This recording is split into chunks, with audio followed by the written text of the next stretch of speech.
Nag-shoot na si Julian San Jose ng music video para sa kanta niyang I'll Be There. At ang kanyang leading man, walang iba kundi ang katambal niyang si Elmo Magalona. Silipin natin yan sa chika ni Kata Tibayan. Love at first sight, ang eksena sa music video shoot ni Julian San Jose para sa kanta niyang I'll Be There. At ang kanyang leading man dito, ang ka-love team na si Elmo Magalona. Meron din eksenang kakain sila ng pizza kasama ang kanilang mga kaibigan. Yung music video na po na ginagawa po namin is for I'll Be There, which is one of my tracks din sa album ko. So, sana po abangan po nila and I'm sure na magagandahan din po sila. Bukod sa kanyang album, inaabangan na rin ng Julie Elmo fans ang upcoming movie nila ni Elmo na Just One Summer. Maganda ngayon ang takbo ng career na actress-singer sa mga pinagbibidahan niyang projects. Isa nga siya sa mga kapusong kabilang sa 100 Most Beautiful Stars ng Yes Magazine this year.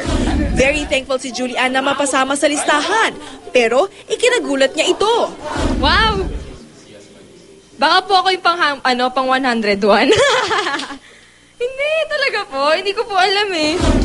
Hindi lang naman isa, kundi 2 parangal ang nakuha niya sa 2012 TAT Awards, ang Trending Personality of the Year at People's Choice Award.